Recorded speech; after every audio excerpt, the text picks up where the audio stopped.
Buongiorno dalla redazione di Focus TG. Apriamo con l'ennesimo incidente sul lavoro accaduto nel Veronese. Vediamo il titolo del Gazzettino: un operaio che è morto folgorato nell'incendio dell'Anodal Extrusion. Il suo corpo è stato trovato accasciato sotto i macchinari. L'incidente mortale è avvenuto in questa località Trevenzuolo, in provincia di Verona, nella Anodal Extrusion, come vi dicevo, un'azienda metalmeccanica specializzata in lavorazione di alluminio con stabilimento in via del lavoro. Secondo le prime notizie, l'incidente sarebbe avvenuto intorno alle 8, quando nel capannone dell'azienda veneta sarebbe divampato un improvviso incendio da un macchinario sul quale l'uomo stava lavorando, e il macchinario, toccando questo macchinario, l'uomo sarebbe rimasto folgorato. Sul posto, oltre ai sanitari del SUEM, sono intervenuti i vigili del fuoco,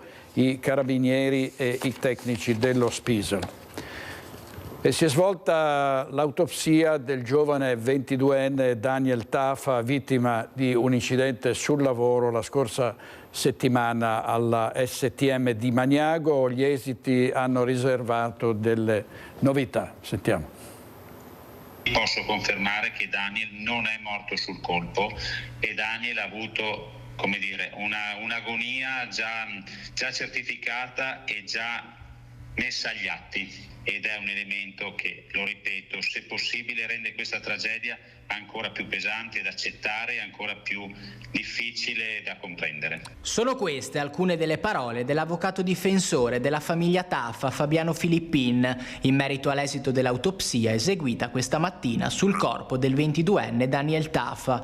Il giovane, esattamente una settimana fa, perdeva la vita all'STM di Magnago in via Monfalcone durante il turno serale, a poche ore dal suo 22esimo compleanno. L'esame autoptico eseguito dai medici legali Lucio Bomben, incaricato dalla procura, e Antonello Cirnelli, nominato dalla famiglia tramite l'avvocato Filippin, era un passaggio cruciale per chiarire le cause del decesso, ma riservato esiti inattesi. Ho avuto modo di confrontarmi col dottor Cirnelli all'uscita appunto dall'esame, ma in modo molto breve e informale. E ho potuto, grazie a questo colloquio, capire meglio degli aspetti della dinamica, ma è giusto che sia il pubblico ministero a conoscere per primo questi aspetti. Sicuramente posso dire che fa specie e fa anche male sapere che i corpi sono due e non uno, come ipotizzato in un primo momento, che quindi queste schegge, questo, come dire, corpo estraneo appunto non fosse solo uno ma due. Adesso attendiamo la perizia tecnica. Ho già individuato un ingegnere che ci assisterà anche in questa delicatissima fase dell'inchiesta e siamo pronti a collaborare con le indagini a 360 gradi. Secondo quanto accertato dai periti, la prima scheggia, penetrata dal dorso, ha causato ferite letali a un polmone, a un rene e al cuore. La seconda scheggia invece ha colpito il giovane a un gluteo, provocando ferite molto profonde, la frattura del bacino e di alcune vertebre, ma non sarebbe stata di per sé mortale. I genitori comprenderete che stanno molto male, sia per la perdita del figlio che non hanno ancora, come dire, potuto riabbracciare a una settimana dal fatto, sia per questa novità che, ripeto, se possibile rende ancora più pesante una dinamica di una tragedia che non deve mai più ripetersi. Con accusa di omicidio colposo risultano al momento indagate 5 persone: il proprietario della fabbrica, il direttore dello stabilimento, il perito che ha controllato gli impianti, la professionista che ha certificato il corretto funzionamento del macchinario e il responsabile del servizio di prevenzione interna all'azienda. Terminate le operazioni autoptiche, si attende nelle prossime ore il nulla osta della procura per fissare le esequie. Servizio della nostra redazione di Pordenone. Adesso andiamo a Spinea, dove a causa di una rissa tra ragazzini è rimasta bloccata una via centrale, via Roma. Andiamo in diretta da Anna Maria Parisi con Sandro Ponchio. A te, Anna Maria. Eccoci, buongiorno direttore. Ed è questa la via dove ci troviamo noi, che ieri pomeriggio, poco dopo le 14, si è trovata letteralmente bloccata, con le auto ferme proprio qui tra via Roma, dove ci troviamo noi, e piazza Marconi, che è la stessa che dietro di noi, dove c'è il negozio di sanitari, diventa piazza Marconi, dove ieri gli automobilisti hanno assistito attoniti e sgomenti all'ennesima violentissima rissa tra ragazzini, stavolta soltanto tra una coppia di ragazzini, 2 minorenni, entrambi che se le sono date di santa ragione. Inizialmente qui dove ci troviamo noi e poi la rissa è finita fino alla strada a sedare questo gravissimo episodio, questa aggressione tra i commercianti della zona, con in particolare uno dei gestori dell'ortopedia e mobilità che abbiamo sentito poco fa, che adesso non vuole rilasciare l'intervista, e ci raccontava con i colleghi di come oramai questa zona, insieme a quella che si trova a 2 passi da dove ci troviamo noi, dall'altra parte della strada, in piazza Fermi, dove avviene il mercato settimanale, oramai al centro di queste, e anche di fronte a noi dove c'è la chiesa principale, località dove i ragazzini si ritrovano, queste baby gang, e cominciano le aggressioni. Ricordiamo che meno di un mese fa, sempre qui a Spinea, la violentissima aggressione ai danni di una ragazzina minorenne di 14 anni ad opera di un gruppo di bulle che l'ha picchiata selvaggiamente, strattonandola e tirandola per terra dai capelli fino a strapparle una ciocca. Ragazzine che sono state individuate e fermate grazie a un video che girava sui social. Ieri l'ennesima aggressione, dicevamo, sedata poi dall'intervento dei carabinieri, subito allertati dai commercianti che si dicono esasperati da questi episodi che stanno avvenendo con sempre maggiore frequenza, anche se il sindaco tende a sminuire e dice sono episodi isolati. Vero è che avvengono sempre più frequentemente. Da Spinea è tutto. Direttore, la linea torna a te, a San Biagio. Grazie Anna Maria Parisi e Sandro Ponchio per la parte tecnica. E a Treviso bullismo, atti di violenza, reati legati alla babycriminalità che sono aumentati del 400%, lo ha detto in commissione Segre il ministro della giustizia Carlo Nordio, proprio in un giorno in cui le forze dell'ordine nella zona della stazione hanno messo in campo una maxi operazione antidroga e antidegrado.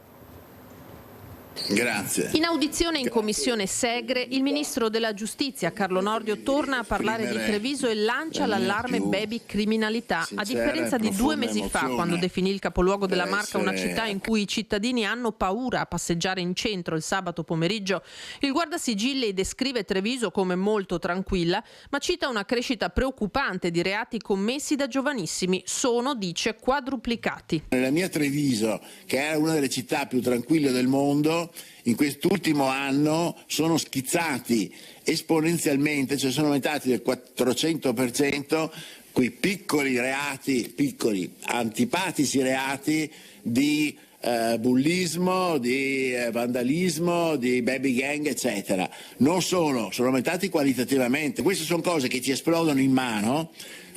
Sarà interessante studiare, capire perché e per come queste cose avvengono. Queste le parole del ministro di fronte alla commissione che monitora temi caldi come intolleranza, razzismo, antisemitismo e istigazione all'odio.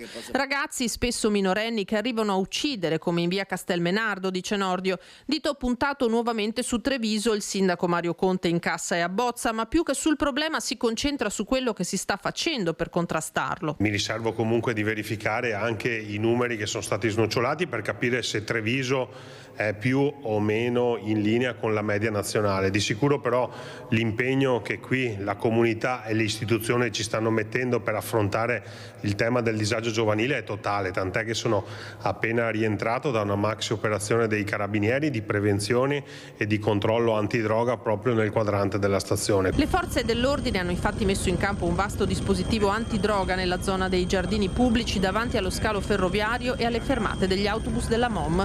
A coordinare l'intervento i carabinieri, che hanno impiegato non solo i cani ma anche un elicottero del 14° nucleo di Belluno. Identificati 75 soggetti, tra cui 24 minorenni, sequestrati una ventina di grammi di stupefacente tra hashish, cocaina, eroina e marijuana. In 18 sono stati segnalati come assuntori alla prefettura e in arrivo ci sono anche dei DASPO. Proprio grazie a dispositivi di sicurezza come questo, Treviso rimane sul podio delle città più sicure d'Italia, ribadisce il sindaco. Questo non significa significa che dobbiamo abbassare la guardia, significa che dobbiamo lavorare da un punto di vista repressivo come abbiamo fatto oggi, ma anche da un punto di vista di prevenzione con percorsi scolastici importanti. Chiedo ancora una volta aiuto al Ministro, perché molte volte mancano gli strumenti normativi per completare il cerchio dell'azione da parte delle forze dell'ordine.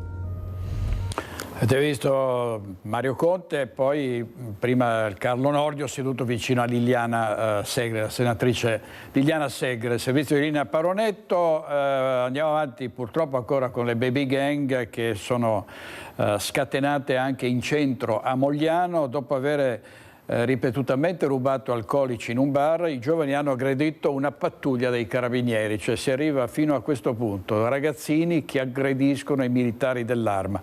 Un sedicenne è stato arrestato per resistenza e violenza pubblico ufficiale ed è già stato rilasciato. Non solo insulti e minacce, ma anche tentativi di colpire i carabinieri con schiaffi e calci, perché nemmeno l'intervento delle forze dell'ordine è riuscito a calmare l'aggressività con cui un gruppo di giovanissimi ha movimentato la tarda serata di sabato in piazza Duca d'Aosta a Mogliano. Una serata finita con l'arresto di un sedicenne, già noto alle forze dell'ordine e successivamente rimesso in libertà, e la denuncia di un 19enne, entrambi per resistenza e violenza pubblico ufficiale. I carabinieri erano intervenuti su richiesta del bar Aurora, messo a soqquadro da diversi raid di una mezza dozzina di giovani con ripetuti furti di alcolici. Durante l'identificazione diciamo che anche a causa dell'abuso di alcol c'è stata una reazione scomposta dei giovani che hanno aggredito i carabinieri, tanto da dover richiedere dei rinforzi per poi riportare un po' la calma e la tranquillità. L'arrivo di rinforzi ai carabinieri è stato necessario anche perché rinforzi erano arrivati anche ai due fermati che in evidente stato d'ebbrezza minacciavano, insultavano e cercavano di colpire i militari. Alcuni di questi giovani che poi con l'intervento dell'ulteriore pattuglia si sono dileguati hanno cercato di sottrarre all'identificazione dei carabinieri uno dei presunti responsabili, il minore, e un altro che è un maggiorenne di 19 anni che ha cercato invece di diciamo spalleggiare il minore che ha aggredito appunto i carabinieri. 3 carabinieri hanno riportato lievi contusioni per le quali si sono resi necessari accertamenti sanitari all'ospedale di Treviso. I tempi sono cambiate tante cose e forse tante altre non si sono adeguate ai tempi cambiati, ma per questo non vuol dire che la città sia cambiata, non sia sicura o non sia... dire che alcuni ragazzi diciamo non si comportano più tanto bene e non ci sono quei metodi di prevenzione o di repressione che ci vorrebbero. Beh, ma i metodi di repressione quelli abbiamo deciso qualche anno fa che non andavano bene, per cui sono stati eliminati. Se non siamo più d'accordo su questo, chi ha deciso a suo tempo che bisognava cambiare le regole del gioco deve ricambiarle di nuovo. Il capogruppo della Lega in Consiglio regionale, Alberto Villanova, ha definito un pugno nello stomaco la notizia dei giovani rimessi in libertà dopo aver aggredito i carabinieri. Le grandi città del nord Europa, ha detto, sono già da anni ostaggio di bande criminali di giovani e reietti. Qualcuno vuole quel modello di società? Io no. Basta sconti, basta tolleranza. Servizio di Filippo Fois. Intanto i carabinieri di Padova hanno fermato 3 minorenni che hanno picchiato un rider mentre stava effettuando una consegna. Lo avevano chiamato per farsi recapitare dei panini e poi lo hanno accerchiato e picchiato perché non volevano pagare la consegna. Ancora una volta sono 3 minori violenti, protagonisti di un cruento pestaggio ad un rider avvenuto in zona stazione a Padova. Il fattorino, un 33enne pakistano, doveva consegnare il cibo in via Foscolo vicino alla stazione. Ad attenderlo però 2 quindicenni e un sedicenne d'origine romena e marocchina residenti nel padovano e del veneziano che non lo volevano pagare. Il rider si rifiuta così di consegnare i panini e 2 ragazzi lo bloccano mentre il terzo complice cerca di prendere la merce dal termozaino. Alcuni rider di passaggio vedono la scena e soccorrono il collega mentre i 3 aggressori scappano. Sul posto i carabinieri che grazie alla descrizione individuano in piazzale stazione i minorenni. Mi sento di dire che non siamo più nel settore nel campo della devianza minorile, bensì della criminalità minorile vera e propria. Si tratta purtroppo di un gruppo di ragazzi che hanno perso i contatti con la famiglia, quindi hanno perso il riferimento educativo e affettivo della famiglia, rifiutano anche l'assistenza che viene fornita loro dai centri di accoglienza dei minori dove sono ospitati, e purtroppo vivono la giornata, vivono anche per strada e commettono reati per soddisfare anche i bisogni della vita quotidiana, purtroppo in maniera, come è successo in occasione del rider, efferata. I 3 sono stati arrestati, il 16enne aveva anche un documento rubato, mentre i 2 quindicenni sono sospettati di un'altra rapina fatta con un terzo complice lo scorso 11 marzo alla fermata dell'autobus della stazione di Padova, dove hanno aggredito un coetaneo con lo spray urticante. Nel 2024 rispetto al 2023 abbiamo registrato un incremento della delinquenza minorile. Sono dati questi allarmanti che ovviamente richiamano un po' l'attenzione di tutte quante le forze di polizia su questo fenomeno, ed è per questo che abbiamo disposto dei servizi mirati. Durante questo anno abbiamo registrato casi frequenti, ripeto, sia a Padova che nel resto della provincia, li stiamo monitorando attentamente. In un mese e mezzo sono stati numerosi i minori arrestati o denunciati per aggressioni, rapine o vandalismi dai carabinieri. L'11 febbraio 5 quindicenni sono stati denunciati per essersi intrufolati nella scuola di Bovolenta, danneggiando aule e mandando mail pornografiche. Un 17enne invece è stato arrestato per spaccio in zona Forcellini a Padova. Il 19 marzo 9 minorenni sono stati denunciati per numerose aggressioni a coetanei avvenuti a Piove di Sacco. I carabinieri di Mestrino invece hanno arrestato 3 minori per aver rapinato un 18enne alla fermata dell'autobus di Servazzano. E ieri una retata antidroga a Conegliano, in un centro dello spaccio. I residenti hanno festeggiato praticamente i carabinieri al loro arrivo. Andiamo subito da Christian Arboit. A te, Christian.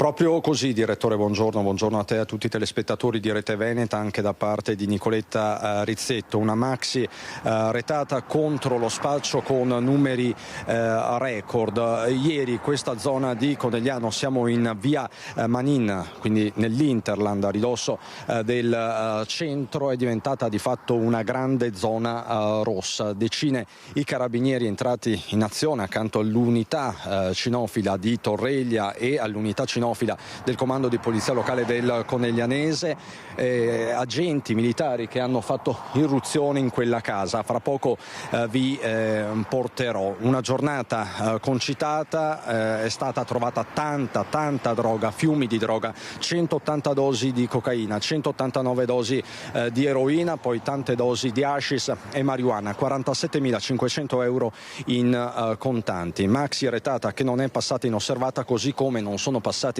inosservati nelle ultime settimane i movimenti, l'andirivieni di appunto assuntori, clienti. Siamo qui con una residente, abbassiamo la telecamera perché c'è un po' di paura. Stiamo registrando parecchia paura, direttore, in questa zona di Castelfranco. Cos'è successo ieri? Chiediamo a questa signora.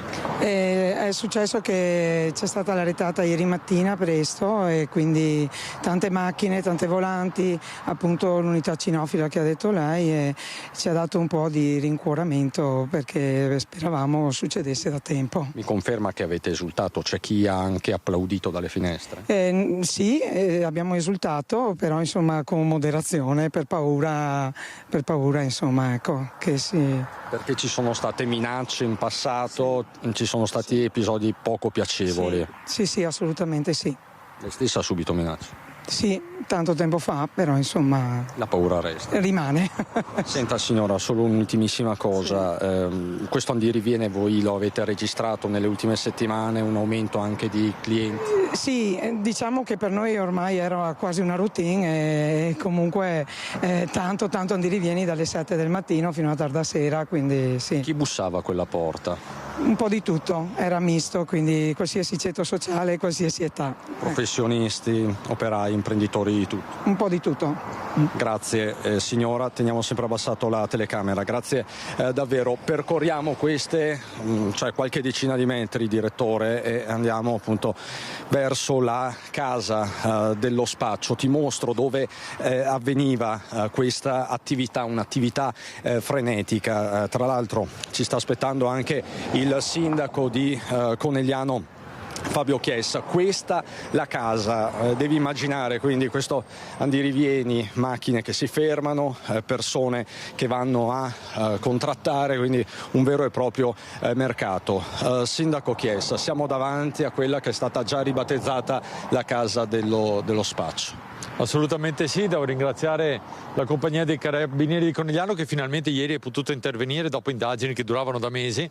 È stato un intervento con grande professionalità, oltre 10 volanti, per cui devo dire un intervento che mirava a porre fine allo spaccio in questa zona, che era la zona di Conegliano maggiormente attenzionata, e li ringrazio anche perché un intervento simile fu fatto oltre un anno fa al Biscione, risolse il problema. Oggi noi siamo convinti che questo intervento possa risolvere l'ultimo problema di spaccio importante che c'era a Conegliano, che era proprio in questa zona di via Manin. Quindi per lei è potrebbe essere un passaggio risolutivo, intanto raggiungiamo proprio il luogo esatto. Ma un passaggio importante che fa vedere anche qual è la sinergia innanzitutto tra le forze dell'ordine. Ricordiamo che c'era anche l'unità cinofila della polizia locale di Conegliano e anche un fatto di risolvere un problema che i residenti ci avevano posto da tempo. Li avevo incontrati anch'io tempo fa e anche con le forze dell'ordine ci eravamo confrontati più volte, per cui ripeto, finalmente ieri si è potuto intervenire. Stupisce anche la quantità non solo di eroina ma anche di altre sostanze che sono state trovate, che fa capire veramente l'entità dello spaccio che c'era. Centinaia e centinaia di dosi, lo ripetiamo, 180 dosi di cocaina, 189 di eroina, 47.500 euro in contanti, tutto ritrovato all'interno di questo locale, una sorta di cantina dove appunto questa 33enne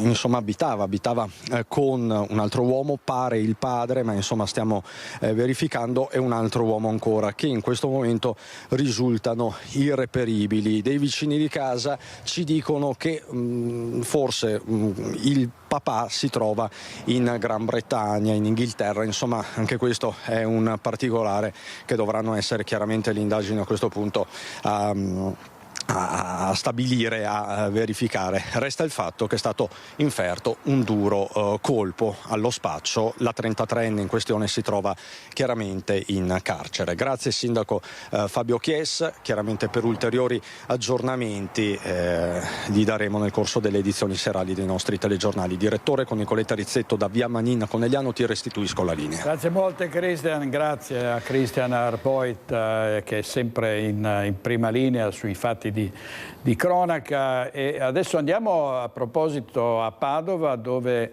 c'è Valentina Visentina, e qui parliamo di giovani calciatori tredicenni i cui genitori si sono picchiati, e quindi è intervenuto su questo fatto veramente increscioso il presidente della Federazione Italiana Gioco Calcio di Padova. A te Valentina.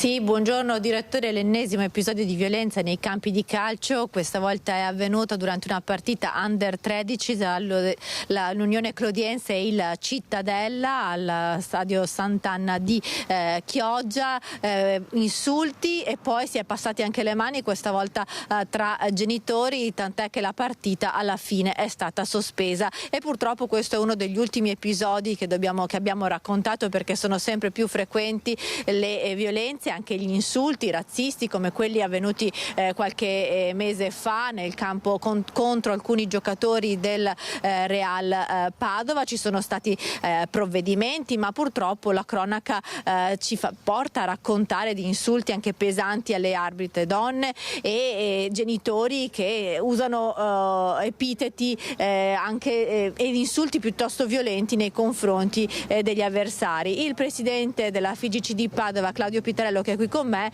ha detto basta, stanco anche lui ogni lunedì di dover avere a che fare con referti arbitrali che raccontano questi episodi, e quindi ha scritto una lettera indirizzata a tutti, non ha risparmiato a nessuno. Sì, buongiorno a tutti e grazie Valentina. Sì, ho detto basta perché siamo arrivati a un punto non più tollerabile e questo, come ho scritto in questa lettera, ho coinvolto genitori, allenatori, arbitri e quant'altro. Perché? Perché ogni domenica, ogni weekend succedono questi fatti. E non nascondo che anche ieri è successo un fatto nell'attività di base e a questo punto arrivare su una categoria attività di base esordienti mi preoccupa. Ecco perché ho scritto questa lettera, per dare un messaggio incisivo a queste persone, a questi dirigenti e a questi genitori, perché dobbiamo cominciare a navigare su un'altra rotta. Cosa vuol dire? Andare a incidere e aiutare questi ragazzi, che non succedono più questi fatti, perché sono stanco. Anche perché ai ragazzi il messaggio che si vuole dare è quello di uno sport, i valori dello sport sono ben altri, sono positivi. Sì Valentina, i valori dello sport sono ben altri e lo sport, il gioco del calcio è un gioco che io ho sempre apprezzato, che è bello, però deve avere dei valori. I valori quali sono? Il rispetto e l'educazione, e questo ultimamente sta mancando. Dunque quello che io voglio e ripeto, questo messaggio deve arrivare a tutte le persone, a tutta questa società, perché dobbiamo cambiare rotta. Grazie mille Presidente, e con questo messaggio restituisco la linea allo studio. Grazie a Valentina Visentini e a Cristian Roque Allende per la parte tecnica. Oggi in regia Italo Morao e Francesca Pezzo. Ancora droga e risse, questa volta a Bassano del Grappa. Le forze dell'ordine sono salite sugli autobus con le unità cinofile e il sindaco Nicola Finco ha incontrato i presidi. Dopo i frequenti episodi di spaccio e risse fra giovanissimi nel centro studi di Bassano del Grappa, tornano in strada i pattuglioni interforze. Nella mattinata 6 pattuglie del commissariato e 2 della polizia locale hanno effettuato controlli a tappeto fra parchi e bar della zona, salendo anche con il cane antidroga in 10 bus carichi di studenti in arrivo in città. Sono stati inoltre controllati 20 ragazzi che bighellonavano attorno alle scuole in orario di lezione, 10 di loro erano minorenni.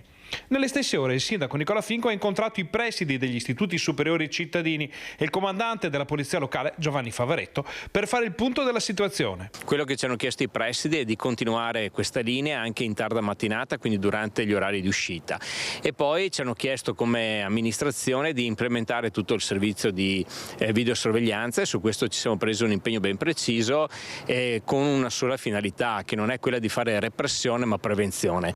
Finco annuncia un approfondimento delle tematiche legate ai giovani con più assessorati, quindi con il coinvolgimento di politiche giovanili e di maggiori informazioni per i ragazzi, sempre con un occhio di riguardo verso l'azione delle forze dell'ordine. Continueremo una seria e dura battaglia, che è una battaglia di giustizia, di legalità, ma soprattutto di prevenzione, perché i ragazzi oggi purtroppo sono pochi, abbiamo pochi nati, abbiamo pochi ragazzi, e quindi sono veramente un qualcosa di prezioso che dobbiamo tutelare e accompagnare nel loro percorso di crescita. Ecco, forse bisogna anche far capire ai ragazzi che le divise non sono nemici, tutt'altro. No, assolutamente, mi dispiace che qualche consigliere di minoranza nei giorni scorsi abbia attaccato proprio sia l'amministrazione che le forze dell'ordine per le iniziative che abbiamo messo in campo, però questa mattina i dirigenti scolastici ci hanno detto grazie per quello che è stato fatto, perché la situazione è tornata alla tranquillità, però ovviamente chiedono che questa iniziativa venga portata avanti. Il sindaco lancia infine un appello per i giovani. La vita è importante, la convivenza soprattutto anche tra ragazzi è fondamentale, quindi no alla violenza, ma no soprattutto all'uso di sostanze stupefacenti. Servizio di Ferdinando Garavello e Chiara Gaiani, e restiamo ancora sul fronte degli stupefacenti, perché il degrado, il consumo della droga si estende anche nei quartieri. Siamo a Vicenza, dove i cittadini chiedono con urgenza misure per contenere il fenomeno prima che dilaghi in maniera incontrollata, ma sta già dilagando in maniera incontrollata, vediamo. Droga e degrado restano in cima alla lista delle priorità da risolvere o quantomeno da contenere, secondo i vicentini. Una emergenza che ha ancora come epicentro il mercato degli stupefacenti in Campo Marzo, ma che sembra sia stata stabilizzata grazie anche alla continua pressione esercitata dai controlli delle forze dell'ordine. La conseguenza è che spacciatori e consumatori si stanno sempre più spostando nelle zone e nei quartieri limitrofi. Lo testimoniano le quotidiane e continue segnalazioni dei cittadini, come ad esempio dietro i Giardini Salvi o davanti alla scuola materna Fogazzaro nei pressi di piazza Matteotti. Un fenomeno che si estende progressivamente in altri quartieri e nuove aree appartate, come ad esempio la migrazione dei tossicodipendenti che dal parco di via Bedeschi si spostano a ridosso del cimitero acattolico di via Fratelli Bandiera. Certo, anche qua nella nostra zona, specialmente nel cimitero qua degli ebrei vicino al mio negozio, molti casi e anche vediamo molta gente girarsi. Anche noi abbiamo avuto dei furti sempre da loro. Le persone che vengono a dormire sul cimitero, tempo fa abbiamo visto persone che si drogavano qui davanti alla fermata del tram. Quindi è una cosa abbastanza normale, diciamo, purtroppo. Ormai è diventata una cosa normale.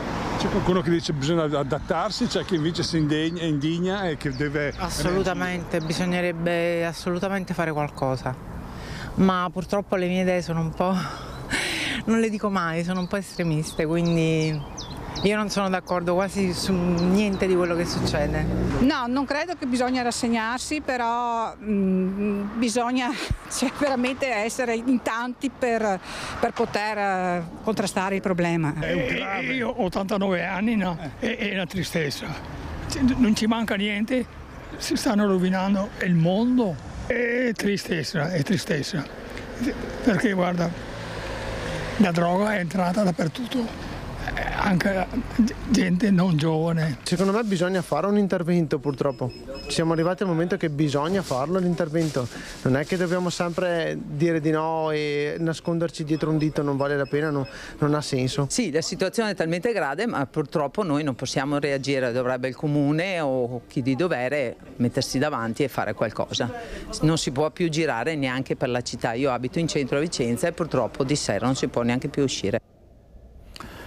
Aveva solo 10 anni e il 19 febbraio scorso Lea Stevanovic era stata investita e uccisa da un automobilista ubriaco. Il Creazio è ancora sgomento rispetto a questa tragedia. La sindaca Carmela Maresca ha voluto dedicare una parte di un piccolo giardino per ospitare fiori e piccoli oggetti che le persone continuano a portare sul luogo dell'incidente. Per noi ci sono Daniele Garbin e Simone Squarcina.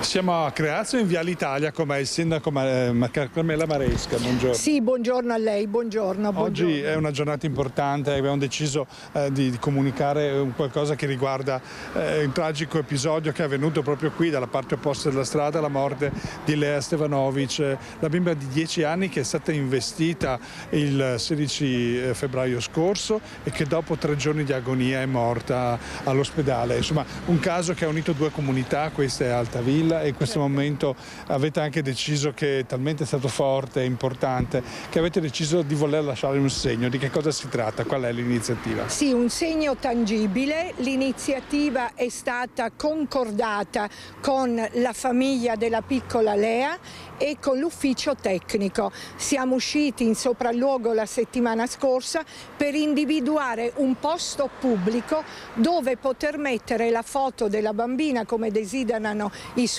genitori, allegando anche una poesia scritta dalla bambina. Essendo un luogo pubblico, tutti i cittadini possono deporre quello che desidera il cuore, un peluche, un fiorellino, e come posto è stato proprio individuato questo di fronte a dove è accaduto l'incidente. Abbiamo visto proprio ancora adesso che ci sono peluche, fotografie, omaggi, degli stessi anche compagni di scuola di lei. Sì, c'è stata una grande solidarietà.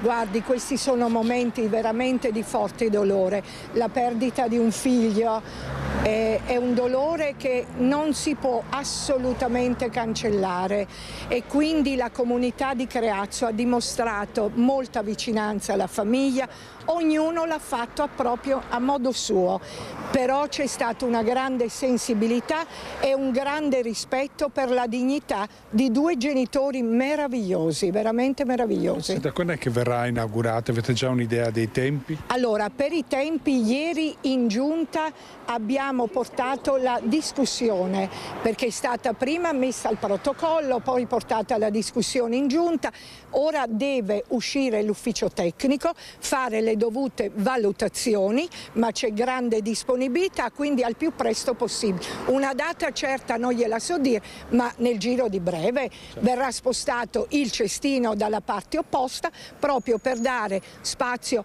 e dobbiamo anche aspettare che i genitori ci consegnino la foto, la targa della bambina. Prima di concludere, qual è il segnale, qual è come dire, il vostro monito, l'obiettivo di questa testimonianza?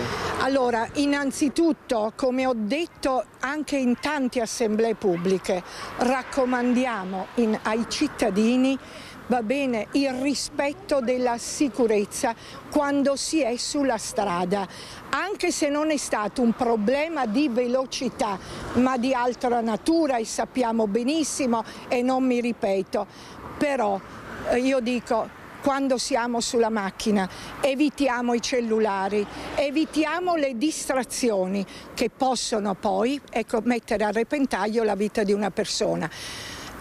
La comunità di Creazzo si stringe intorno ai genitori, perché in questo momento più passano i giorni e più i genitori hanno bisogno di supporto psicologico. Allora andiamo avanti con un grave incidente stradale avvenuto la scorsa notte a San Martino di Lupari, in via Campo San Piero. Erano le 4 quando un'auto è finita fuori strada dopo che il conducente ha perso il controllo del mezzo, schiantandosi contro un palo della illuminazione e il muretto di un'abitazione. Il ventenne di Santa Giustina in Colle, alla guida del veicolo, è stato estratto dall'auto dai vigili del fuoco e trasportato in prognosi riservata all'ospedale di Padova. E poi un incidente stradale e l'automobilista sparisce ed è caccia al proprietario di una Mercedes che è finita a ruote all'aria a Bassano. I carabinieri di Bassano stanno cercando di risalire agli occupanti di una Mercedes GLA spariti dopo che l'auto è finita rovesciata in mezzo alla strada in via Colbacchini in quartiere Angarano. Da capire le cause dell'incidente non si esclude l'alta velocità in un tratto della strada a senso unico di marcia. Ad allertare i vigili del fuoco i residenti svegliati poco dopo l'1 di notte da un botto tremendo. Quando i soccorsi sono giunti sul posto non c'era però anima viva, segno questo che fa presupporre che nessuno sia rimasto ferito, ma è tutto da accertare. I pompieri hanno messo in sicurezza e fatto rimuovere il mezzo in attesa che i militari individuino il proprietario. E a Schio, durante lo scarico del materiale, un furgone è precipitato nella fossa di conferimento del termovalorizzatore, ferito l'autista. Sentiamo Luisa Bertini. Incidente avvenuto all'impianto di termovalorizzazione a Schio per un furgone precipitato nella fossa di scarico del materiale profonda oltre 5 metri durante le operazioni di conferimento. Ferito l'autista, intervenuti i vigili del fuoco che si sono calati nella buca e utilizzando cesoie e divaricatori hanno estratto il conducente dall'abitacolo del mezzo ribaltato. L'uomo, sempre cosciente, è stato adagiato su una barella e sollevato fino al livello del pavimento con l'utilizzo dell'autoscala. Il ferito è stato stabilizzato dal personale sanitario del SUEM e successivamente è lì trasportato in ospedale. Sul posto il personale dello Spisal e la polizia locale. Le operazioni di soccorso si sono concluse intorno alle 9:30. Vediamo alcuni titoli del Corriere del Veneto. Enrico Moretti morto in un incidente. L'imprenditore degli arredi di lusso aveva 51 anni, titolare della Moretti Interiors di Sedico in provincia di Belluno, ha tamponato con l'auto un tir in Piemonte una splendida persona e un grande imprenditore, hanno detto di loro amici e conoscenti. E poi a Padova, Centro Gallucci sotto shock, il chirurgo trovato morto al cambio turno nello studio. Si tratta del professor Roberto Bianco, che lavorava nel reparto di cardiologia diretto da Gino Gerosa. Frenata degli affitti brevi, siamo troppi, molti chiudono, calo dell'8%. Il docente dello UAV Miceli, dal caffè alla spesa, difficile vivere attorno agli Airbnb. A Venezia chiude l'ultimo battiloro d'Europa. I macchinari vanno a Milano, dicono i battiloro, siamo stati ignorati dal comune. E vediamo anche Jeff Bezos, il fondatore di Amazon, con Lauren Sanchez, sposi a Venezia, il vestito di Dolce & Gabbana, nozze come quelli di Lady Di.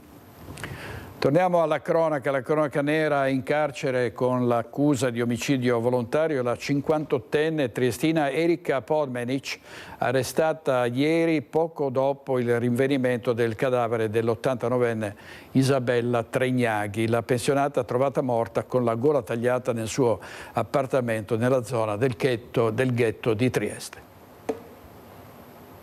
L'ho uccisa dopo che avevamo litigato, e questa è la confessione resa dalla 58enne triestina Erika Podmenic al procuratore facente funzioni Federico Frezza e ai sostituti Ilaria Iozzi e Andrea Laganga per l'omicidio di Isabella Tregnaghi, l'89enne trovata morta nella sua abitazione di Via delle Beccherie con la gola tagliata. I carabinieri ci hanno messo diverse ore però per rinvenire l'arma del delitto, un coltello, e fare in modo che la squadra della scientifica repertasse ogni elemento con dovizia di particolari, in modo da rendere quanto mai solidi gli elementi di prova in vista del processo. Ecco perché gli addetti delle pompe funebri hanno potuto portare via il cadavere dell'anziana solo attorno alle 23:15, quando l'arresto è stato effettuato alle 14:40. Ma cos'è successo in quell'appartamento? Ormai è chiaro che la Podmenic è stata fatta entrare spontaneamente in casa dalla sua facoltosa vittima. Altrettanto accertato che le due avessero fatto conoscenza da circa un mese, tanto che la donna è stata vista ripetutamente in zona.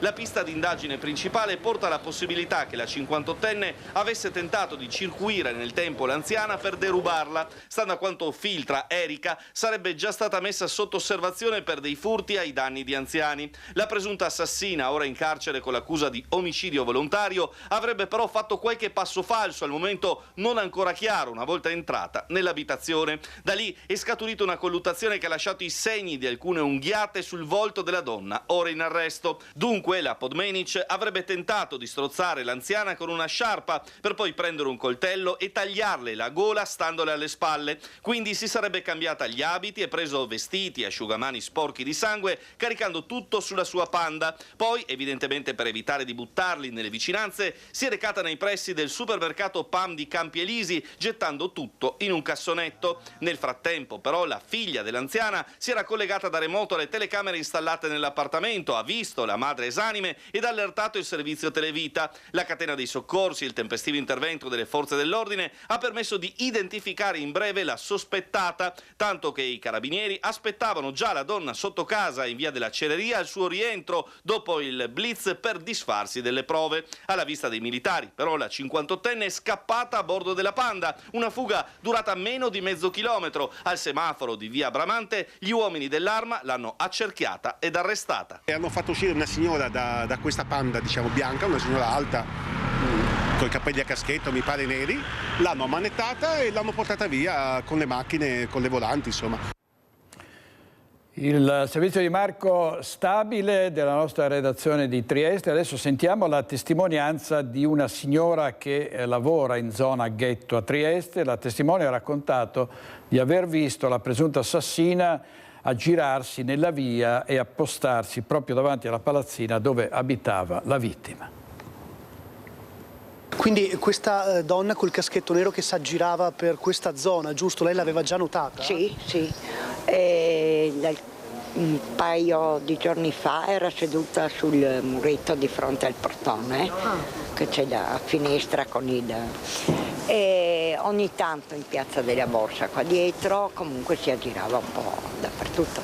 Ecco la conferma che la donna si aggirava sul luogo da tempo. È stata vista in più occasioni a passeggio per il ghetto. La presunta assassina dell'89enne di Via delle Beccherie non era quindi un volto sconosciuto nella zona. Non solo, secondo la testimonianza della signora ai nostri microfoni, che lavora nel ghetto e frequenta la zona ogni giorno, Erika Podmenic si sedeva sullo scalino di fronte all'ingresso della palazzina dove abitava Isabella Tregnaghi, come per voler incrociare la vittima, attaccare bottone, parlare con l'89enne, guadagnare la sua fiducia. L'ha subito riconosciuta? Sì, si notava. Da quanto tempo questa persona girava più o meno in zona? Ma qua l'ho vista da circa un mesetto. Vedeva girarsi come se stesse studiando la zona, Seduta, postata, tranquilla proprio. E dopo si prendeva, andava verso di là. Piazza Unità, Una signora riconoscibilissima, sì, quindi? Sì, anche per il look e tutto quanto, perché era appariscente come persona, si notava abbastanza. Viso chiaro, capelli a caschetto neri? Si notava abbastanza, occhi chiari, si nota, ma proprio il look che aveva. Lei abita in zona, visto che la vedeva ogni tanto qua? Ma lavoro qua in zona. Cosa pensa di questa storia? Che idea si è fatta di quello che è successo? Qualche problema di soldi, voleva probabile. La signora conosceva Isabella, ci parlava, anche lei è rimasta sconvolta dalla notizia della morte dell'89enne. L'unica cosa, la signora posso dire, perché tante volte ci salutavamo, parlavamo, una persona ottima, rispettabilissima, gentile, una vera signora. Sempre col sorriso, una persona proprio ottima. E la vittima era cliente di una pizzeria proprio nel centro di Trieste. Sentiamo cosa ha detto di lei il titolare Carmine Messere. La povera Isabella, la conoscevate? Era una vostra cliente abituale? Assolutamente sì, frequentava il ristorante spesso, da 7-8 anni, da quasi quando abbiamo aperto, quindi era una nostra affezionata cliente. Veniva con qualcuno? Era da sola quando veniva qua? No, veniva quasi sempre sempre da sola e spesso prendeva anche da sport, portava a casa, quindi a volte pranzava qui, a volte a casa. Cosa ne ha pensato quando ha letto e ha visto la notizia incredibile? Ma era stata una manna dal cielo, perché era impensabile, poi una persona a modo, sempre molto educata e molto riservata, quindi non avremmo mai pensato che gli potesse succedere qualcosa del genere. Un bel ricordo di lei come cliente, anche affezionata al luogo, al posto? Assolutamente sì, simpatica, molto solare, parlava spesso con i ragazzi dello staff, con noi, un bellissimo ricordo ci lascerà sicuramente. Adesso per un altro fatto di cronaca andiamo a Mussolente da Mirko Cavallin. Sono durate per quasi una giornata, ma purtroppo sono state inutili le ricerche di un 50enne di Mussolente che si era allontanato da casa la sera di lunedì 31 marzo. Un nostro compaesano si era allontanato da casa e da questa mattina erano partite appunto le ricerche coordinate dall'Arma dei Carabinieri e dalla Prefettura e poi coordinate anche con noi del Comune. Avevamo attivato subito i Vigili del Fuoco, eravamo pronti ad attivare anche la nostra protezione civile per le ricerche, ma purtroppo attivando l'elicottero ha da subito individuato il corpo e quindi non è più stato necessario attivare la nostra protezione civile. L'uomo, sposato e padre di 2 bimbi di 10 e 8 anni, era riverso in un prato sulla zona collinare in località Vallessina. La sua vettura era stata trovata poche ore prima, non lontano dall'abitazione di famiglia. Resta lo sconcerto per un gesto che non si esclude possa essere volontario e sulle cui cause sono in corso ulteriori accertamenti. La magistratura sta ancora svolgendo le dovute indagini. Quello che possiamo dire è che come sindaco, a nome di tutta la comunità, ci stringiamo intorno a una famiglia che sta vivendo una tragedia immane e in questo momento di lutto siamo vicini, ma ci impegneremo a essere vicini anche nei giorni e nei mesi a venire per quello che sarà bisogno.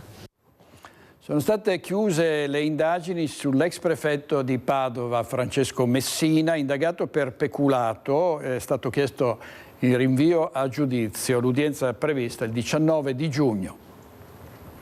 L'auto di servizio utilizzata per interessi personali, per essere accompagnato dal sarto di fiducia o a vedere il Gran Premio. Sono una quarantina gli episodi contestati all'ex prefetto di Padova Francesco Messina, che ha lasciato la città del Santo subito dopo l'avvio dell'inchiesta lo scorso settembre. La procura di Padova ha chiuso le indagini e ha chiesto al giudice il rinvio a giudizio per peculato continuato. L'udienza preliminare è stata fissata per il 19 giugno. A questo si aggiunge anche la segnalazione alla Procura della Corte dei Conti del Veneto, ipotizzando un danno erariale per varie migliaia di euro. Da luglio 2023 a settembre 2024 sono stati una quarantina i casi di un uso illegittimo per interessi personali della macchina di servizio degli autisti chiamati anche quando erano in riposo. Spese ovviamente a carico del Ministero dell'Interno per costi di carburante, pedaggio autostradale, indennità ordinarie e straordinarie degli autisti. Nelle carte della procura anche acquisti nei supermercati fatti fare alla sua segretaria. Ad agosto 2023, mentre il prefetto Messina era in ferie, avrebbe inoltre fatto arrivare a Milano 2 autisti con l'auto di servizio per prendere la vettura privata da portare in una concessionaria di Padova per fare una manutenzione. A lavoro concluso, i 2 autisti poi hanno riportato l'auto personale all'ex prefetto a Milano, rientrando nella città veneta. A settembre, mentre Messina si trovava ancora in ferie, inoltre si sarebbe fatto venire a prendere a Milano con l'auto di servizio da un autista, fatto rientrare dal riposo settimanale per essere accompagnato a Monza a vedere il Gran Premio, mettendo nelle note spese anche il pranzo. A dicembre 2023, mentre era a Roma per un incontro dei prefetti con il Papa, Messina poi si sarebbe fatto portare nel Casertano dal suo sarto di fiducia per commissionargli un abito per poi rientrare a Padova. Vice Valentina Visentin, non ci fu negligenza e sono stati tutti prosciolti i 5 indagati per il devastante rogo alla Superbeton di Susegana del settembre del 2019. Le fiamme sarebbero state causate da un cortocircuito dell'impianto elettrico di una betoniera. Questa è la motivazione che ha portato al proscioglimento dei 5 indagati per il maxi incendio che il 26 settembre 2019 distrusse un'intera ala dello stabilimento di Susegana. Il GUP Marco Biagetti ha dichiarato il non luogo a procedere perché il fatto non sussiste nei confronti di tutte le persone che erano state indagate dalla procura per reato a vario titolo di incendio colposo aggravato. Si tratta di Roberto Grigolin, 70 anni di Susegana, patron della Superbeton SPA, Doriano Dal Poz, 76 anni, Renato Menegazzi, 56 anni, Manuel Gatto, 43 anni e Alfio Antoniolli, 63 anni. Per la procura a scatenare le fiamme fu la mancata rimozione delle pinze di una saldatrice e di alcuni morsetti collegati ad un'autobetoniera dove era stato effettuato un lavoro di saldatura, da lì il surriscaldamento ed il successivo cortocircuito.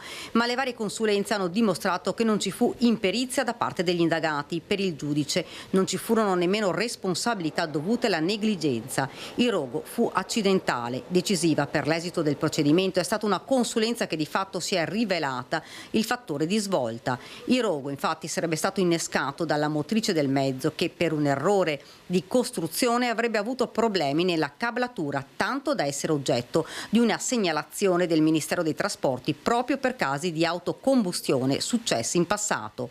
A distanza di quasi 6 anni da quell'incendio si è chiuso quindi il procedimento penale, soddisfatti ovviamente al termine dell'udienza preliminare gli avvocati difensori Piero e Nicolò Barolo e Boris Cagnin.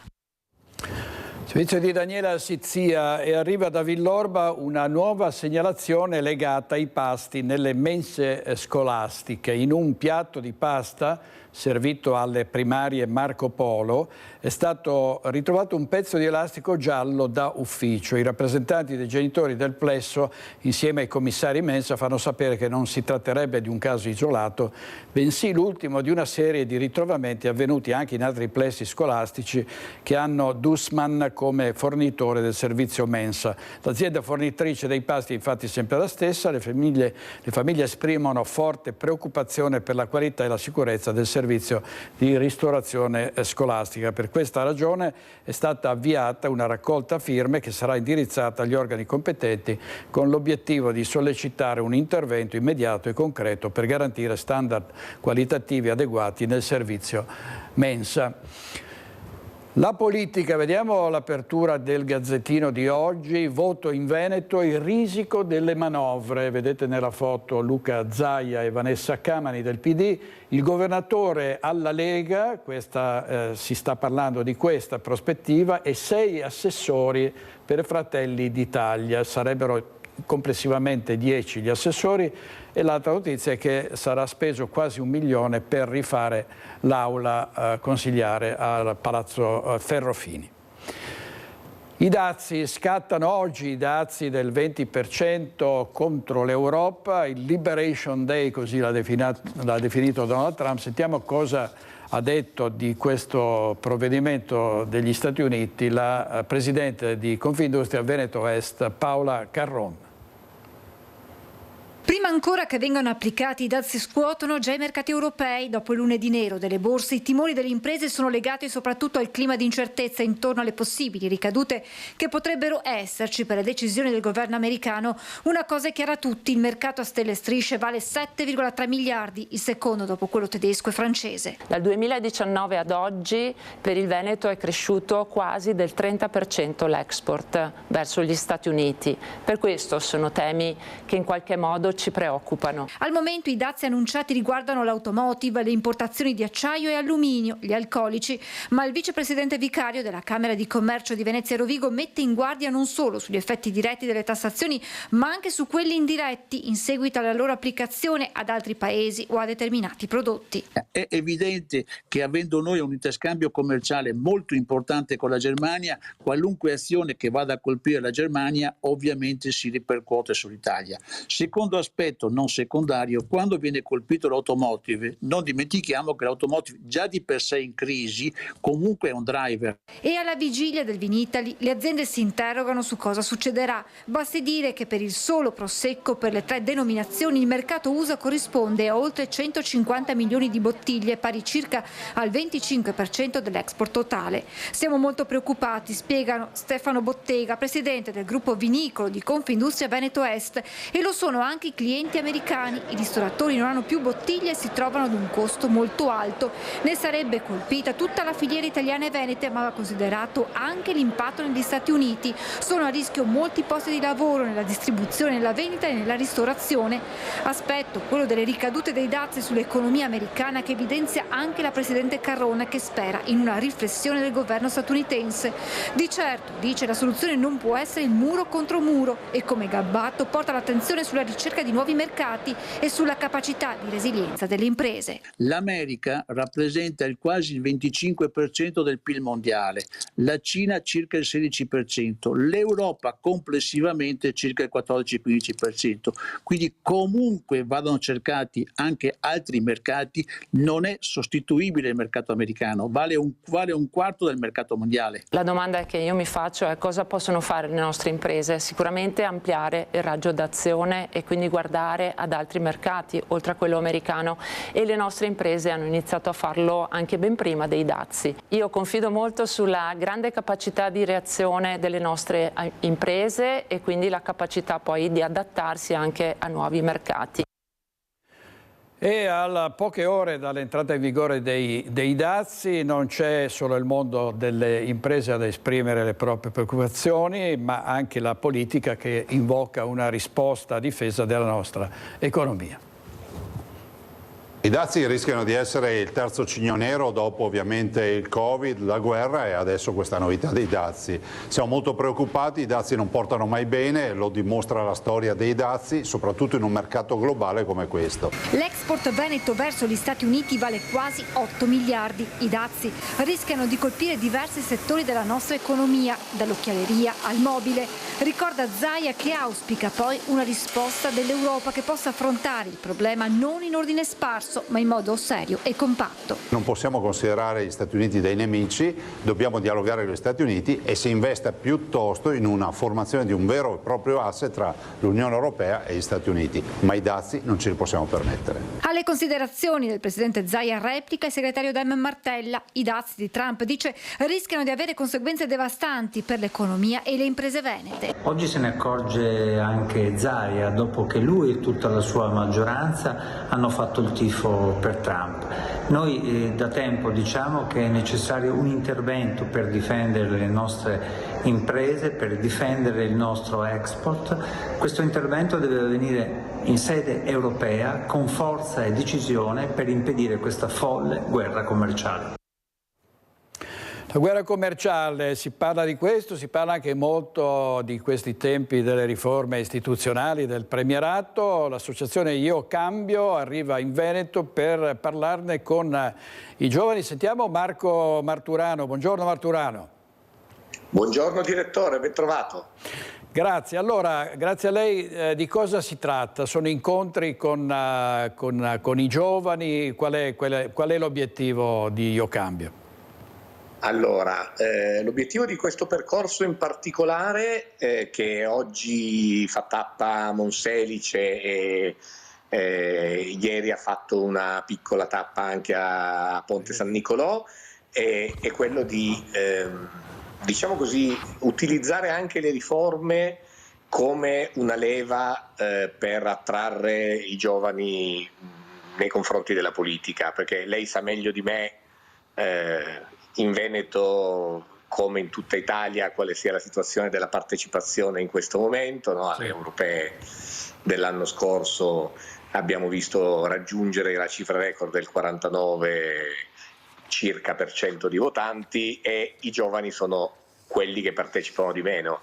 Uno dei motivi per cui partecipano poco è sicuramente la percezione della distanza enorme che c'è tra la politica e i cambiamenti che la società porta e che li riguardano in prima persona, e quindi le riforme possono essere un modo anche per far entrare nel meccanismo della politica giovani che sono assolutamente oggi distanti.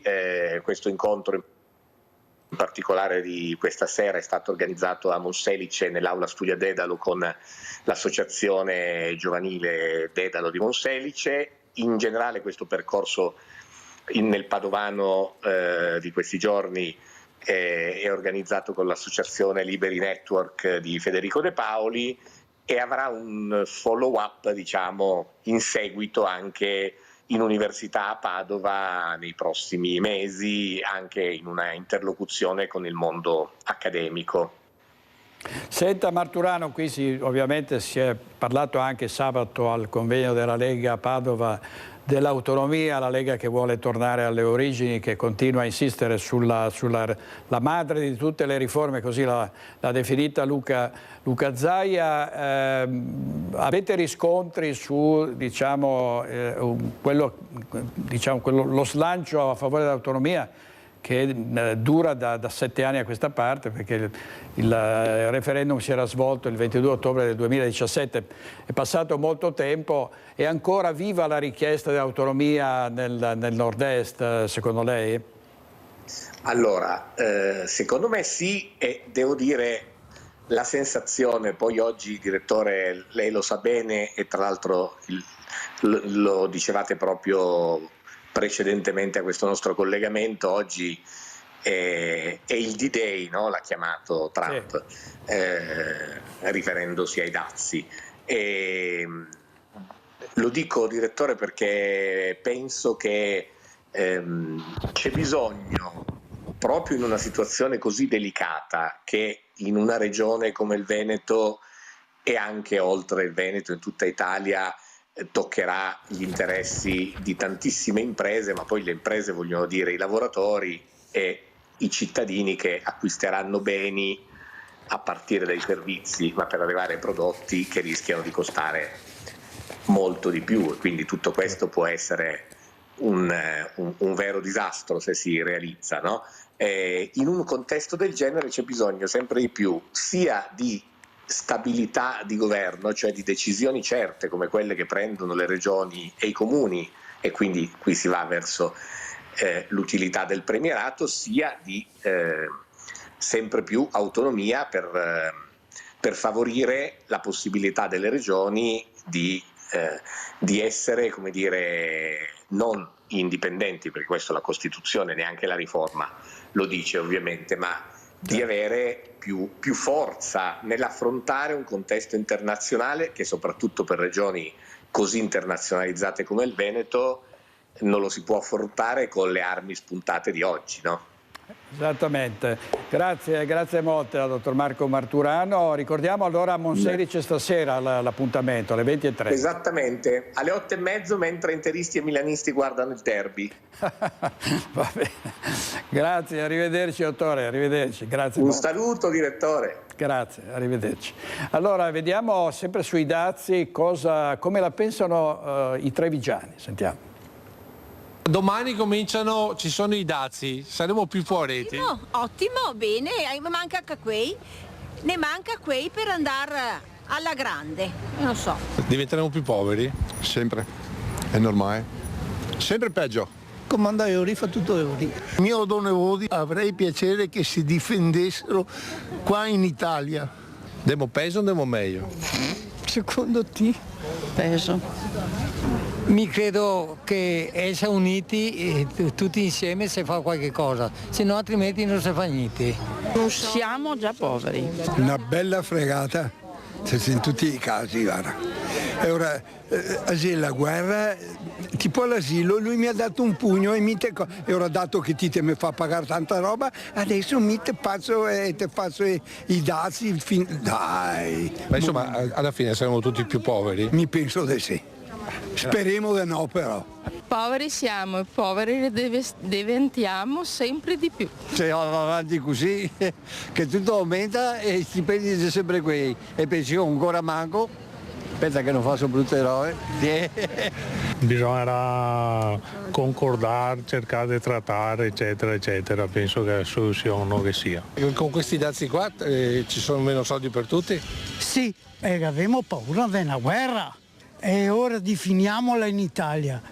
È una cosa vergognosa. E quindi cosa bisogna fare? Tirarsi su le mani come una volta. Ho 71 anni, è ora di finiamola. È ora di finiamola, specialmente i politici.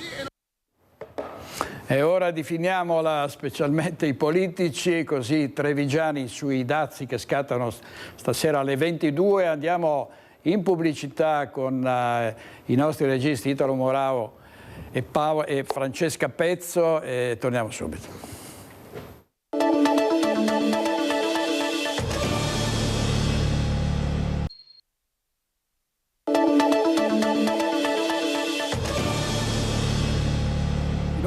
Di nuovo in diretta con Focus TG, torniamo alla politica ma soprattutto alla sicurezza. Dopo la zona rossa alla nave De Vero sono in arrivo i varchi alla stazione dei treni di Mestre. È stato il sindaco Luigi Brugnaro ad annunciarlo. Sentiamo. Zaia come sindaco di Venezia come lo vedrebbe? Sempre bene, ho sempre detto, Zaia può stare per tutto. Così Luigi Brugnaro nella risposta ad Andrea Tomaello del direttivo regionale Lega nonché suo vice Cafarsetti, che tra i nomi del toto sindaco aveva espresso chiaramente quello di Luca Zaia, attuale presidente del Veneto, come candidato alla imminente corsa come primo cittadino di Venezia, se non dovesse nuovamente ripresentarsi per Palazzo Balbi con la possibilità del terzo mandato. Non lo so, un anno è lungo, insomma, si va a votare in primavera del 2026, per cui insomma credo che ci sia tutto il tempo di decidere la cittadinanza, la persona migliore, insomma parlo del centrodestra. Però sai, è ancora lunga, poi lì ci sono problemi normativi, non si capisce se le elezioni saranno a settembre, ottobre per le regionali o se io spererei le portassero in primavera, ma non si è capito chi deve farlo. In attesa di capire quando si andrà a votare, cioè se in autunno o in primavera e se ci sarà un election day con le comunali, Brugnaro tira dritto puntando sulla questione sicurezza. Dopo la zona rossa alla nave De Vero, in arrivo i tornelli alla stazione di Mestre, annuncia. Mi sembra che anche Ferrovie sta entrando nel concetto della sicurezza di Mestre, sarebbe la prima stazione di transito ad avere i tornelli all'ingresso. E li ho chiesti io, cioè, ho insistito tantissimo, io sono d'accordissimo, li ho chiesto io le zone rosse, io farei una zona rossa dappertutto se potessi, cioè, perché secondo me se uno non ha niente da temere si fa controllare, ti controlli i documenti come si fa dappertutto. Quella di Mestre, quella di Venezia sono grandi stazioni trafficate, arriva un po' di tutto e questa gente poi si distribuisce. Se uno pensa di passare a Mestre e fare quello che vuole si sbaglia. Ha ormai 1 milione di visualizzazioni, un video che raccoglie le voci contrarie alla centralina idroelettrica lungo il fiume Brenta in località San Nazario. Sentiamo Mirko Cavallini. Il no alla centralina sul fiume Brenta si fa sempre più forte. La contrarietà passa dalle vie formali e legali, in attesa di quello che deciderà la conferenza dei servizi, ma passa anche da una robusta raccolta di voci e testimonianze che si oppongono all'impianto idroelettrico, così si chiama, con derivazione delle acque dal fiume Brenta in località Pian dei Zocchi, in comune di Valbrenta. È diventato virale, anzi contagioso, con quasi 900.000 visualizzazioni in pochi giorni, un video che raccoglie tante voci, a cominciare da quelle dei sindaci.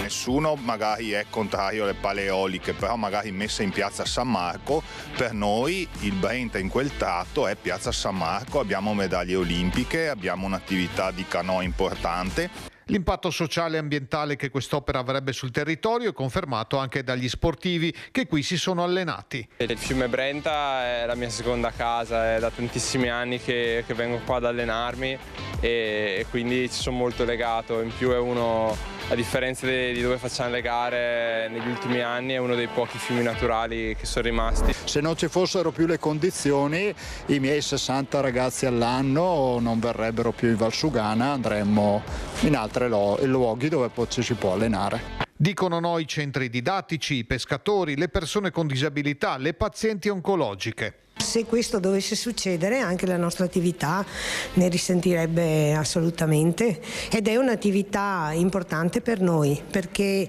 è riconosciuta proprio come riabilitativa a livello mondiale. Noi in Brenta abbiamo la trota marmorata, che è una forma endemica del fiume, è rarissima, da 20 anni continuiamo a proteggerla completamente, infatti vige il divieto di pesca. Si rischia quindi uno snaturamento, un impoverimento di tutta l'area. Chi deve decidere non potrà non tener conto di questo coro.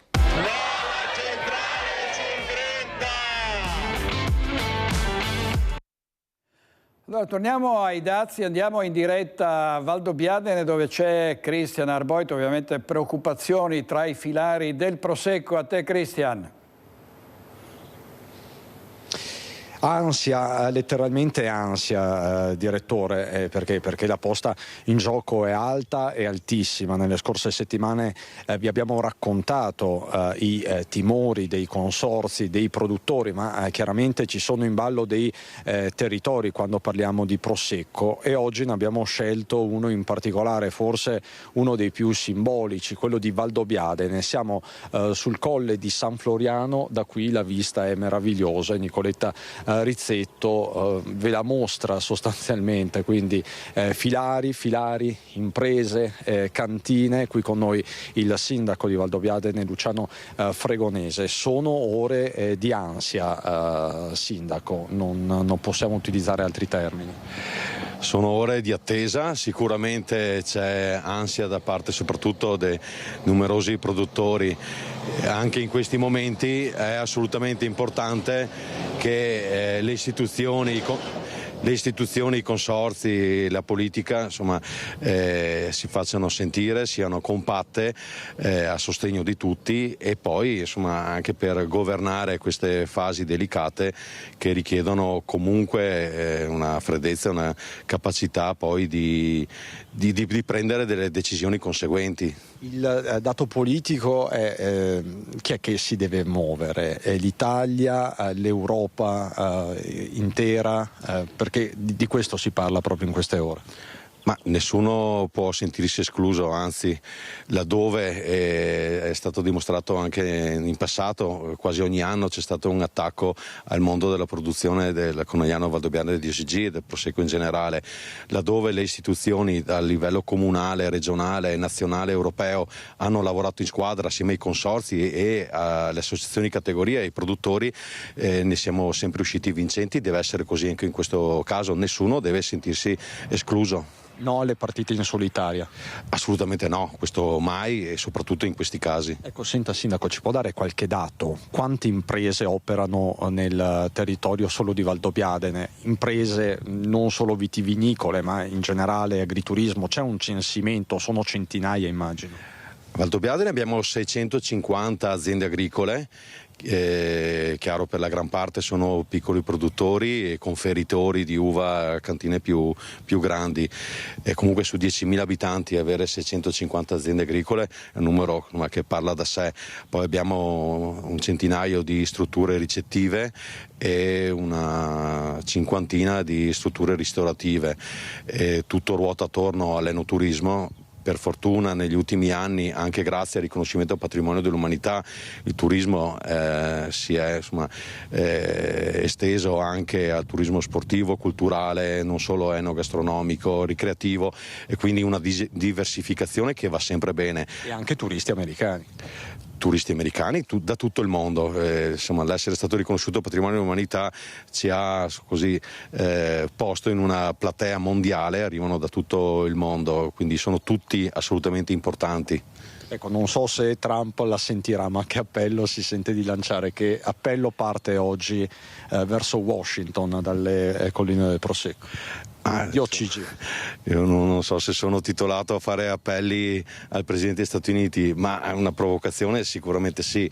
Venga sulle nostre colline, venga a conoscerci, venga a vedere la fatica dell'uomo e l'ospitalità che abbiamo. Insomma, la storia dell'Italia e dell'agricoltura italiana, soprattutto delle nostre colline, è una storia di grande lavoro, sacrificio, di impegno, e questo deve essere sempre riconosciuto, per cui lo aspettiamo. Speriamo che possa venire e capire cosa c'è all'interno di una bottiglia di Conegliano Valdobbiadene di OCG.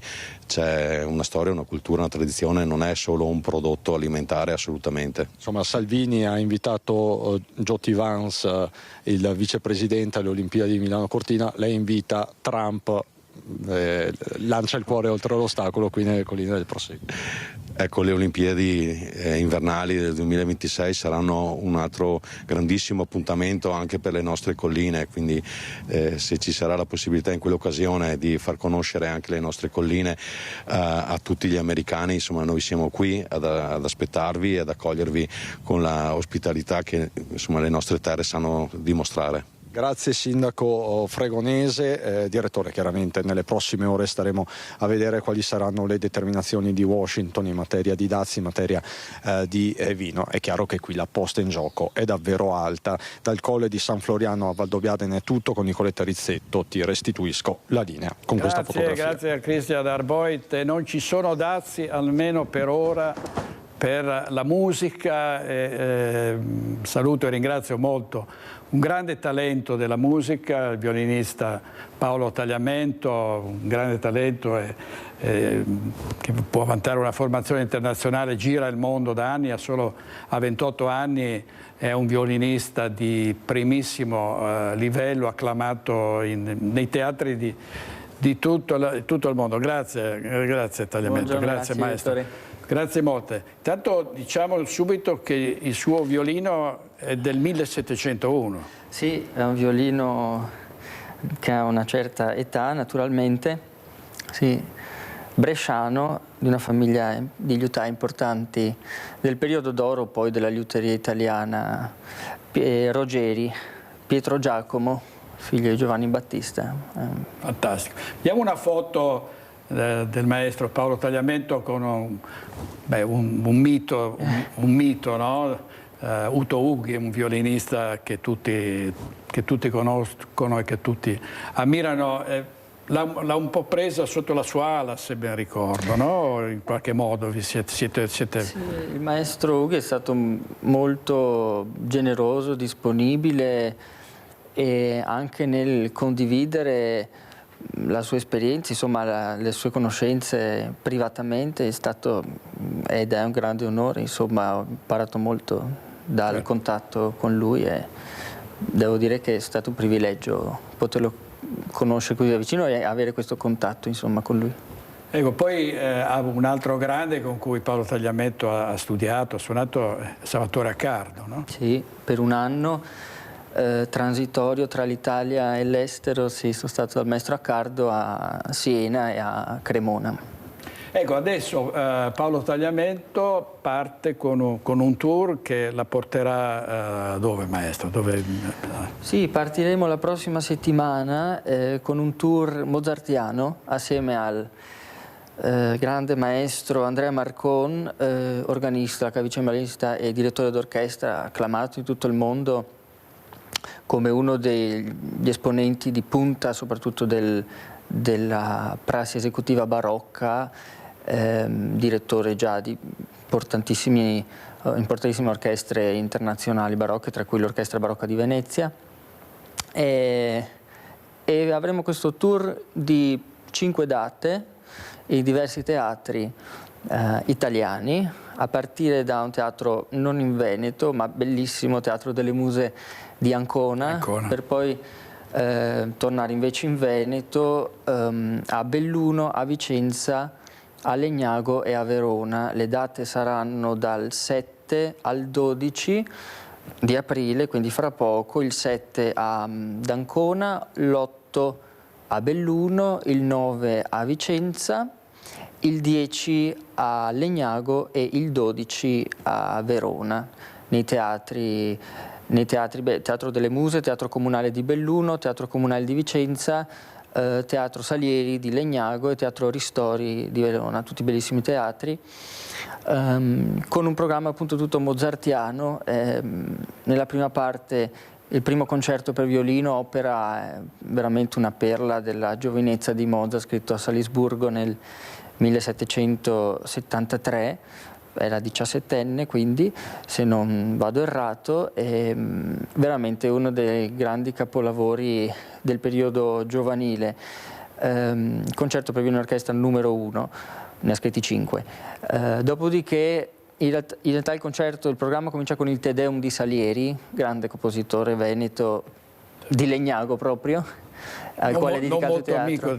Non molto amico di Mozart, sì, certo. Almeno così racconta le leggende. In realtà probabilmente i rapporti erano buoni, comunque Salieri era il grande compositore di corte di Vienna, stimatissimo. Certo. E nella seconda parte il Requiem, capolavoro della fine della vita di Mozart, con l'orchestra. Sul podio ci sarà il maestro Marcon, ci sarà l'orchestra Frau Musica, una bellissima orchestra barocca, diciamo, con strumenti originali, un progetto per giovani sotto i 30 anni da tutta Europa che fanno delle audizioni, quindi c'è una scrematura prima con alcuni elementi dell'Orchestra Barocca di Venezia, di Basilea, insomma, di professionisti già in carriera da molto tempo. È un progetto molto bello, finanziato dalla Fondazione Cari Verona, che ringraziamo molto, con anche il patrocinio della Società del Quartetto di Vicenza. È veramente una bellissima opportunità e raccoglie giovani da tutta Europa per fare musica ad alto livello, quindi si sta insieme, si condivide una settimana intera di musica. Il coro è quello del Friuli Venezia Giulia, è un coro molto importante. Ci saranno dei bravissimi cantanti, anche solisti, quindi invitiamo tutti, chi volesse venire, a sentirci. C'è un sito in cui si possono trovare tutte le informazioni, che è Frau Musica con la K. In ogni caso, appunto, nei teatri, anche nei siti dei teatri si possono trovare le informazioni. I concerti sono serali alle 8:30, alle 20:30. Bene, verremo a seguirla. Maestro, allora ci regala un breve... Sì, faccio sentire l'incipit di questo concerto di Mozart per violino orchestra, un paio di note per capire di cosa si tratta. Prego.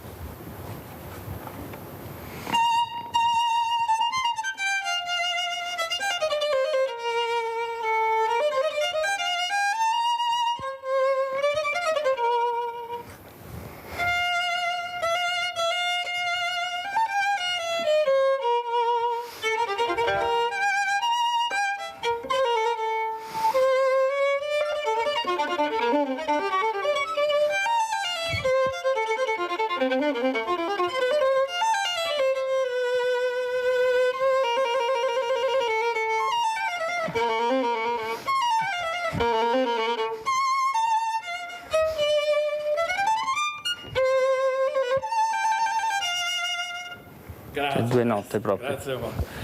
Grazie direttore. Grazie molte e verremo ovviamente a seguirla. Paolo Tagliamento, che è un orgoglio del Veneto nel mondo. Grazie. Grazie. Grazie. Allora dobbiamo andare in pubblicità e torniamo poi per la chiusura. State con noi.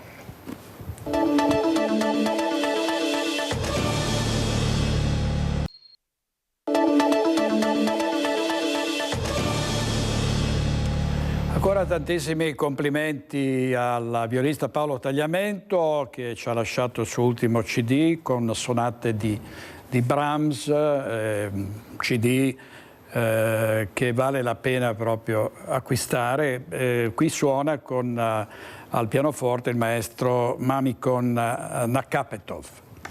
Allora chiudiamo con gli studenti del BESTA a Treviso, guide per un giorno al Museo Bailo, ad ascoltare le loro spiegazioni gli anziani del centro ricreativo di Villa Letizia, un progetto partito un anno fa con i bambini delle scuole Gabelli, si è dunque allargato anche ai pensionati. Sentiamo.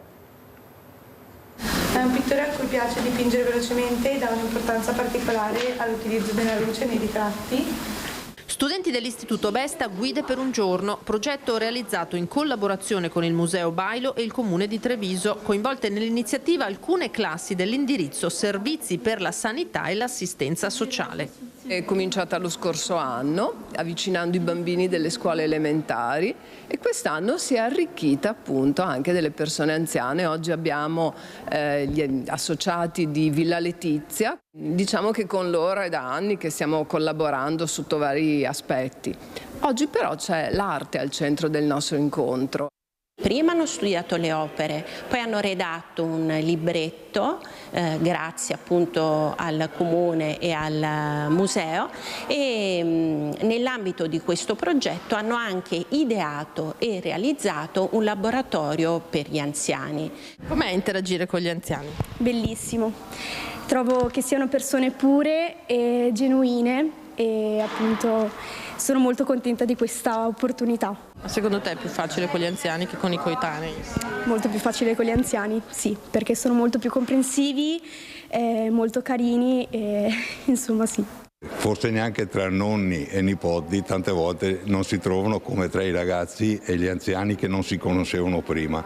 Un rapporto veramente meraviglioso. È il più bel rapporto che si è creato, più dell'insegnamento. Una quindicina gli anziani che hanno potuto aderire all'iniziativa, altrettanti lo faranno il 4 aprile. Dopo le spiegazioni di alcune delle principali opere del museo, il laboratorio che i ragazzi hanno allestito appositamente per gli anziani.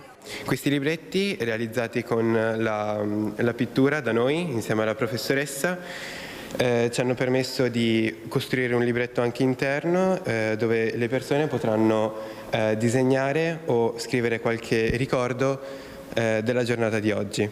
Ma anche miniature di opere per ispirare disegni e pitture. Alla fine tra gli studenti grande soddisfazione. È una bellissima esperienza che la suggerisco anche a tutti i giovani. Infatti con questa esperienza si possono acquisire nuove abilità e nuove conoscenze. Ci dà la possibilità di condividere cose che noi impariamo ogni giorno a scuola, ma soprattutto di unire due mondi completamente diversi.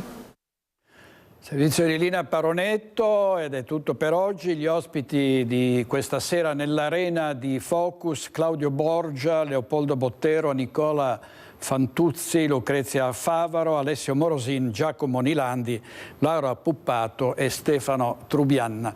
Grazie, ci vediamo stasera. Grazie ai nostri registi Italo Morao e Francesca Pezzo. Buona giornata.